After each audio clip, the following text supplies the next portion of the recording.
I can barely stand. How did you survive that? The alien woman shouted at the human. The research station on Meridian 7 hummed with the familiar rhythm of scientific inquiry. Haven had spent 4 months cataloging the planet's unique atmospheric composition, running experiments that pushed the boundaries of human understanding about exoplanet ecosystems. As the lead exoplanetologist, she'd earned her reputation through meticulous work and fearless exploration. But nothing had prepared her for what she found in the underground laboratory at 3 in the morning. The figure was humanoid, yet undeniably alien. Her skin seemed to shimmer with an iridescent quality, shifting between silver and deep violet depending on how the light caught it. Her hair flowed like liquid midnight, and her eyes, gods, her eyes were enormous, multifaceted like a dragonfly's, reflecting the laboratory's equipment in prismatic patterns. She was unconscious on the examination table, her breathing shallow and labored. "Hello?" Haven whispered, approaching cautiously. The being's eyes flickered open, pupils dilating as they focused on Haven's face. Where am I?" the creature asked, her voice like wind chimes played backwards, haunting and ethereal. "The experiment? It didn't work as planned." "I'm Haven," she said, keeping her voice calm despite her racing heartbeat. "You're in Research Station Alpha on Meridian 7. Can you tell me your name?"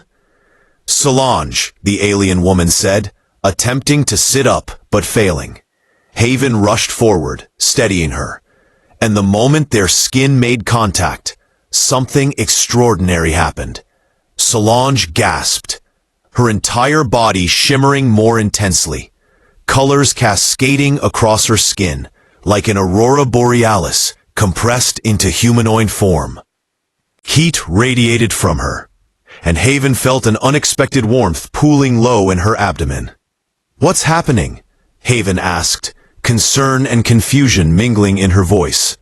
"I don't know," Solange breathed, her multifaceted eyes now fixed on Haven, with an intensity that made her knees weak. "Human physiology.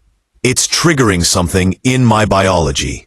The Valorian genome wasn't designed to interface with human genetic markers, but the contact is creating a cascade of neurochemical reactions." Despite her own uncertainty, Haven found herself moving closer. Solange reached up, her 3-fingered hand trembling as she touched Haven's cheek. The sensation was electric, sending shivers down Haven's spine that had nothing to do with the lab's cool air, and everything to do with the extraordinary being before her. "We should stop," Haven said, but made no move to pull away. "Yes." Solange agreed, also not moving. "We absolutely should." But neither of them did. What followed was a dance of discovery, 2 beings from different worlds finding connection in the most primal way possible. Solange's skin flushed deeper into sapphire and violet hues as their intimacy deepened. When Haven kissed her, she tasted something sweet and alien, like flowers from a world that didn't exist in human experience. Solange moved against her with surprising grace, her body supple and responsive in ways Haven had never encountered. Their lovemaking was urgent and tender simultaneously, exploration and surrender intertwined. As dawn broke over Meridian 7's twin peaks, visible through the lab window, they lay tangled together. Solange's extraordinary skin, now a soft, contented lavender. Haven's heart raced with the reality of what had just happened, and the complications it would certainly create. Solange woke to find her entire body trembling violently. Haven, who'd spent the rest of the night watching over her, immediately called for medical assistance, claiming she'd found the alien unconscious outside the station's perimeter. It wasn't entirely a lie. just a convenient rearrangement of the truth. In the medical bay, Director Vosk arrived with the station's chief physician, Dr. Miranda. The examination revealed something unprecedented. Solange's neural pathways were firing in unprecedented patterns. Her cardiovascular system operating at twice its normal efficiency, and her cellular activity suggesting some form of beneficial biological cascade. The Valorian physiology is in a state of heightened responsiveness, Dr. Miranda noted, studying the readouts with fascination. Whatever happened to her, it's accelerated certain biological processes. If I didn't know better, I'd say her genetic markers had undergone some form of temporary optimization. Haven stood in the corner, trying to appear professionally distant while her heart hammered against her ribs.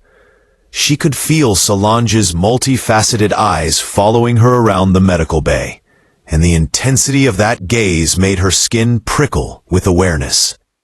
Director Vosk was less fascinated and more suspicious. "And where exactly did you find her, Doctor?" "Haven?" "On the eastern perimeter," Haven lied smoothly. "Conducting unauthorized research outside the station. I brought her in because she was clearly in distress." Vosk's gray eyes narrowed. "Interesting.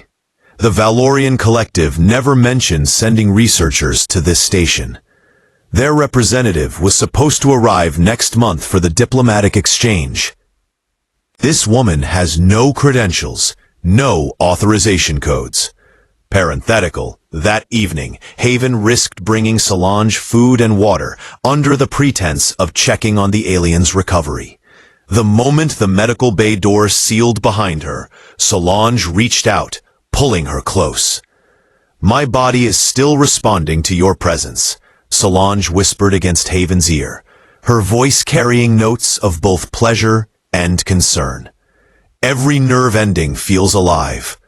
This shouldn't be possible." Haven's hands trembled as she touched Solange's arm, feeling the heat radiating from her skin. "What's happening to you?" "What's happening to us?" Solange corrected gently. "Human touch triggers my people's response to genetic compatibility. It's a mechanism that's supposed to activate only between Valorians of high genetic compatibility. But your human genetics are somehow triggering it more intensely than any Valorian ever could. My body keeps vibrating.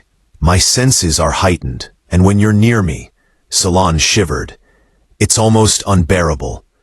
"Is it painful?" Haven asked, genuine concern flooding her features. "No," Solange said, drawing Haven onto the medical bed. "It's exquisite. It's overwhelming and beautiful and terrifying. My legs have barely stopped shaking since this morning. Your touch does something to my neurology that feels like everything beautiful translated into physical sensation." They were careful, mindful of the security cameras that had been installed after Vosk's arrival. But careful didn't mean they didn't find ways to be together. Stolen moments in the atmospheric processing chamber, hidden messages left in the research database, and one unforgettable encounter in Solange's assigned quarters, where Haven brought her hand between Solange's thighs and felt the Valorian woman tremble and cry out against her shoulder. Solange's skin flashing through every color of the visible spectrum. But their stolen time was running out. Director Vosk had begun asking questions, and rumors were spreading through the station about Haven's frequent visits to the medical bay. They both knew exposure was inevitable. The only question was whether they would have time to understand what they'd stumbled upon before the world tore them apart. The deep caverns beneath Meridian 7 beckoned like a secret waiting to be discovered. Haven had always felt drawn to them, but when Solange explained that her Valorian instruments were detecting something extraordinary in the planet's core, Haven knew they had to investigate together. Director Vosk had temporarily grounded Solange in the medical bay, pending formal investigation. But the regulations were lax enough that they could slip away during the shift change. Kessler, Haven's colleague and one of the few people she trusted, provided the distraction by triggering a minor atmospheric alarm in the North Corridor. It was enough to divert security's attention, and Haven and Solange descended into the planet's depths. The cavern system was vast and crystalline, walls catching and amplifying light in ways that seemed almost intentional. Solange's instruments began registering increasingly powerful energy signatures. "There's something alive down here," Solange whispered, her voice hushed with awe. "Not biological life as we understand it, but consciousness. Distributed consciousness. The planet itself is thinking." "That's impossible," Haven said, but the evidence before her contradicted everything she'd learned.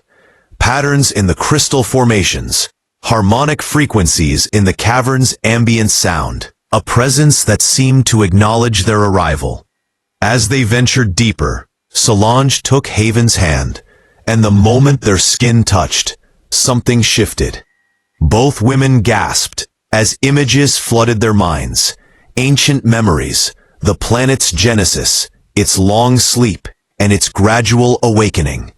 It was as if the planet was communicating through their joined consciousness, using their physical connection as a conduit.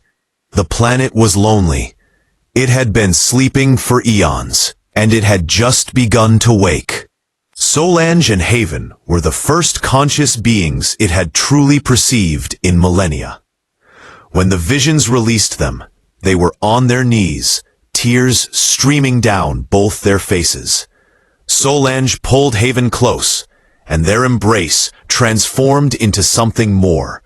Urgency and passion fueled by the cosmic experience they'd just shared. They made love against the crystalline walls, and as Solange climaxed, her skin erupted in colors so brilliant they illuminated the entire cavern like a beacon. Haven came moments later, crying Solange's name as the planet seemed to sing around them.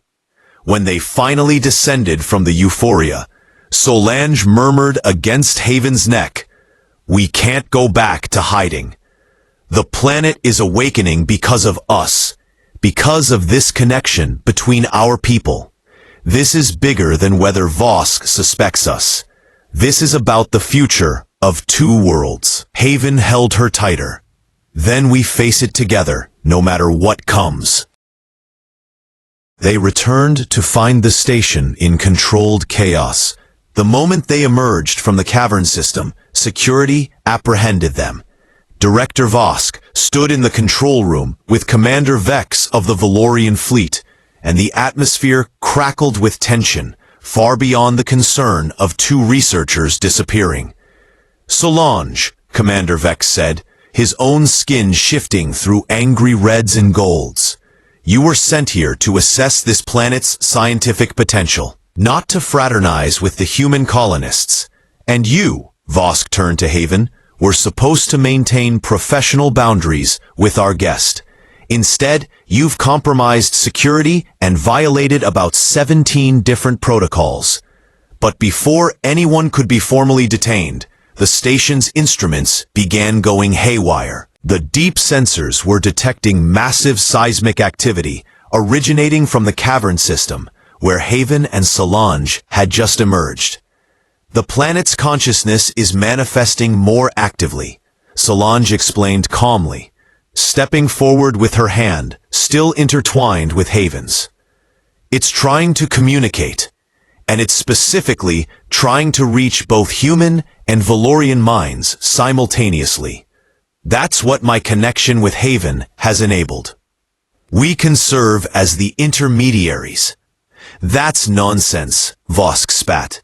"The planet is just rock and atmosphere." But the planet chose that moment to prove otherwise. The caverns beneath Meridian 7 erupted with light, harmonic frequencies that seemed to resonate in everyone's bones. And for a brief moment, Every conscious being on the planet and in the orbit received a transmission. It was an invitation for peace, understanding, a plea for Valorians and humans to recognize the consciousness they were treading upon. Commander Vex's expression shifted from anger to wonder. His skin cycled through colors of contemplation. "This changes everything," he said, finally. "Our protocols, our territorial claims, all of it becomes irrelevant if the planet itself is requesting peaceful coexistence." Kessler and Nora, Solange's research partner, who joined them in the control room, exchanged meaningful glances. The truth was out. Haven and Solange's relationship had become the catalyst for something far more significant than either had anticipated. Vosk attempted to re-establish authority, but he found himself cut off by Commander Vex. "Director, you'll stand down. This is now a matter of interstellar diplomacy. The Valorian Collective and Human Federation will need to establish new protocols regarding sentient planetary ecosystems and the beings who develop connections with them." The commander turned to Haven and Solange, his multifaceted eyes, though not as elaborate as Solange, fixed on them with something like respect. "You two seem to have found something that transcends our typical biological categories. This union of human and Valorian facilitated communication with an emergent consciousness. If you're willing, we would like your assistance in establishing formal diplomatic relations with Meridian 7. The colony took shape over the following months, built on the premise of genuine coexistence rather than colonial domination. Haven and Solange stood at its center, not as scientists or diplomats, but as symbols of what could be achieved when different species chose connection over conflict. Their home was constructed at the cavern's entrance, a hybrid structure that honored both human and Valorian architecture. The walls were crystalline, humming softly with the planet's ambient consciousness. At night, bioluminescent organisms native to Meridian 7 danced outside their windows, seemingly celebrating the peace that had been established. One evening, as they prepared for the formal bonding ceremony that would unite them legally in both human and Valorian tradition, Solange stood on their balcony, watching the sunset paint the sky in impossible colors. "Do you remember?" she asked as Haven wrapped her arms around her from behind. "The morning after our first night together, when I said my legs were still shaking." "How could I forget?" Haven smiled against Solange's neck. "You terrified me and exhilarated me in equal measure." "My entire biology was changing," Solange said, turning to face her. "Cells reconfiguring, neural pathways adapting. But it wasn't traumatic. It was evolution. It was becoming more than what I was alone." Haven kissed her tenderly. And Solange's skin began its familiar flush of deep purples and blues. They'd moved past the urgency of their earlier encounters, finding instead a rhythm of touch that was deeper, more profound. They made love slowly that evening, on the balcony under alien stars, Solange's cries of pleasure harmonizing with the planet's ambient song. The formal bonding ceremony the next day united not just Haven and Solange, but symbolized the union of three conscious entities, human, Valorian, and the awakening consciousness of Meridian 7 itself. Commander Vex and Director Vosk stood together as witnesses, their former animosity transformed into cautious collaboration. Kessler and Nora acted as Solange and Haven's ceremonial guardians. As they exchanged vows written in both English and Valorian, The planet itself seemed to celebrate. Harmonic frequencies cascaded through the caverns, creating symphonies of light and sound. The crystalline formations glowed in celebration of the union. That night, in their new home, Haven and Solange stood together, watching the twin moons rise over Meridian 7's horizon. Solange's hand rested against Haven's abdomen. She'd recently discovered that their genetic compatibility had progressed even further, a pregnancy becoming possible despite the theoretical impossibility. "What are we creating here?" Haven asked quietly. "Not just our child, but this new society." "A revolution," Solange replied, her multifaceted eyes reflecting the moonlight. "A quiet revolution of hearts. We're proving that the universe is large enough for different species to not just coexist, but to love deeply, to create together, to build something neither could build alone." Haven turned to Solange, pulling her close, and kissed her with all the tenderness and passion of someone who'd found not just a lover, but a partner in transforming worlds. Behind them, through the transparent walls of their home, they could see the colony lights twinkling in the darkness, humans and Valorians working together, the planet's consciousness guiding their efforts. As they moved together that night, Solange's trembling was different from before. Not the overwhelming cascade of initial encounter, but the deep, resonant vibration of a being completely transformed by love. When she cried out Haven's name, it echoed through the caverns, and the planet sang in response, blessing the union of species, celebrating the revolution of hearts that had changed everything.